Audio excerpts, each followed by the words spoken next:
تجھے یاد کیا نہیں ہے میرا دل کا وہ زمانہ، وہ ادب گائے محبت، وہ نگاہ کا تازیانہ۔ یہ بتان عذر حاضر کے بنے ہیں مدرسے میں، نہ ادائے کافرانہ نہ تراش آزرانہ۔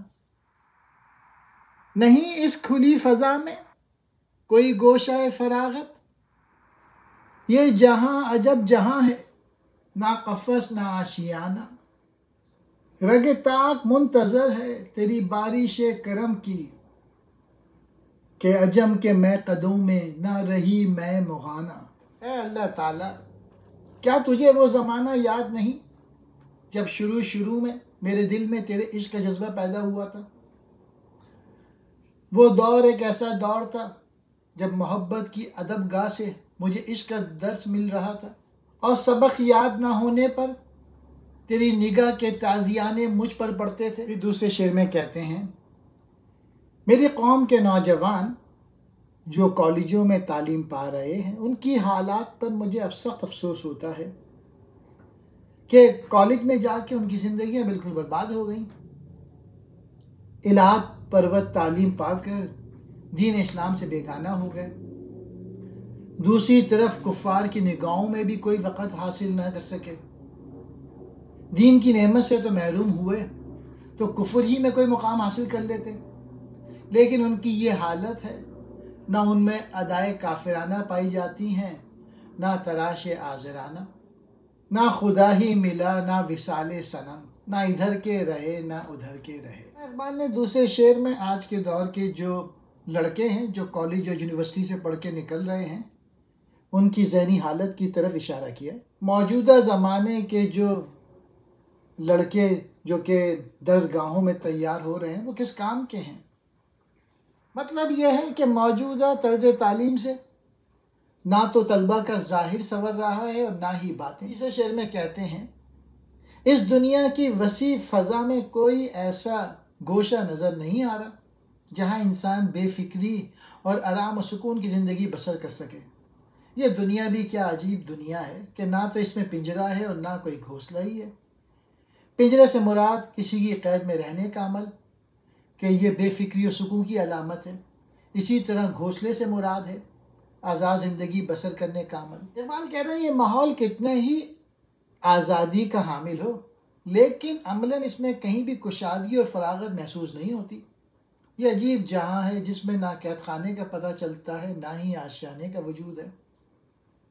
یعنی دوسرے لفظوں میں یہ جو ماحول ہے، اس پر گھٹن کی ایسی فضا موجود ہے جہاں بے چینی کی سوا اور کچھ۔ یعنی اقبال کو اس دنیا میں سب لوگ صرف پریشان اور الجھنوں میں گرفتار نظر آئے، اقبال کو سکون نظر نہیں آیا اس دنیا میں۔ پھر چوتھے شعر میں اقبال اللہ تعالیٰ سے کہتے ہیں کہ ہماری تہذیب تباہی اور بربادی کے آخری مراحل میں داخل ہو چکی ہے، اے مولا اب تیرا ہی لطف و کرم اس کی بقا اور تعمیر کا سبب بن سکتا ہے، تو ہی ملت کے لوگوں پر اللہ تعالیٰ رگ طاق کہتے ہیں انگور کی بیل کو، یا اللہ انگور کی بیل تیرے کرم کی بارش کے انتظار میں ہیں، یعنی ملت کے لوگ۔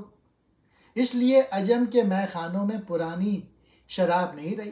مطلب یہی ہو سکتا ہے کہ اہل مشرق میں وہ پہلے سے جذبے اور حوصلے نہیں رہے، ان پر تیرا لطف و کرم ہو جائے تو پھر وہ اپنے عظیم ماضی کو دوبارہ زندہ کر سکیں۔ ادب گائے محبت، پہلی محبت کی ادب گاہ، نگاہ منتظر، تازیانہ کوڑے کو کہتے ہیں، بتان عصر حاضر نئے دور کے معشوق، مدرسے اسکول کو کہتے ہیں، ادائے کافرانہ محبوب کی ادا، تراش آزرانہ ازر کی بت تراشی کی خوبی، فراغت کہتے ہیں آرام کو، قفس کہتے ہیں پنجرے کو، آشیانہ کہتے ہیں گھونسلے کو، رگ طاق انگور کی بیل جس سے شراب کشید کرتے ہیں، میں کدے جہاں شراب ملتی ہے، مغانہ شراب بنانے والے، میرے ہم سفیر اسے بھی عصر بہار سمجھے، انہیں کیا خبر کہ کیا ہے یہ نوائے عاشقانہ، میرے خاک و خون سے تو نے یہ جہاں کیا ہے پیدا، صلہ شہید کیا ہے تب و تاب جاویدانہ، تیری بندہ پروری سے میرے دن گزر رہے ہیں، نہ گلہ ہے دوستوں کا نہ شکایت زمانہ۔ میں نے عشق و محبت کے جو نغمے الاپے ہیں، یہ جو میں نے شاعری لکھی ہے، تو میرے ہم نوا، میرے جو دوست ہیں، وہ یہ سمجھ رہے ہیں کہ یہ سب بہار کی آمد کے کرشمے ہیں، اس لیے کہ بہار آنے پر پرندے جوش مستی سے بے تکلف گانے لگتے ہیں۔ انہیں کیا معلوم کہ عشق و محبت کے نغمے الاپنا کس درجہ مشکل ہیں، اور ان میں دل و جگر کا خون کس طرح بے دریغ صرف کرنا پڑتا ہے۔ میرے جو دوست ہیں، میرے جو ہم نوا ہیں، وہ میری شاعری کو ایک آسان کام سمجھ لیا ہے۔ ان کو نہیں معلوم کہ میں نے خون جگر لگایا یہ شاعری لکھنے کے لیے۔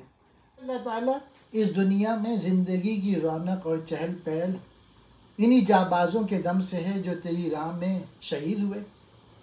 گویا یہ دنیا انہی کی خاک اور خون سے تیار ہوئی ہے۔ ان شہیدوں کا انعام کیا ہے؟ محض یہ کہ انہیں ہمیشہ کے لیے تڑپ اور بے قراری عطا ہو جائے۔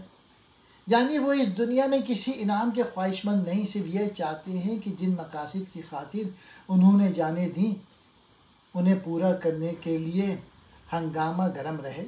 یا اللہ تعالیٰ جس مقصد کے لیے ان لوگوں نے جان دی ہے، یا اللہ ان لوگوں کے مقصد پورے ہو جائیں۔ آخری شعر میں اقبال کہہ رہے ہیں، اے میرے مولائے کریم، تیری عبادت میں میری زندگی گزر رہی ہے، اس باعث مجھے کچھ ایسی بے نیازی حاصل ہے کہ نہ تو میں کبھی دوستوں کے رویے کا گلہ کرتا ہوں اور نہ ہی زمانے سے ہی مجھے کچھ شکایت ہے۔ اللہ تعالیٰ تیرے لطف و کرم نے مجھے ہر طرح سے بے نیاز کر دیا ہے۔ لوگ نہ تو دوستوں کی بے وفائی کا گلہ کرتے ہیں اور نہ زمانے کی بے مہری کی شکایت کرتے ہیں، کیونکہ اقبال کو صرف اللہ تعالیٰ سے ہی امید ہے، وہ لوگوں سے امید نہیں لگا۔ ہم سفیر، ہم آواز، دوست، نوائے، عشق کی آواز،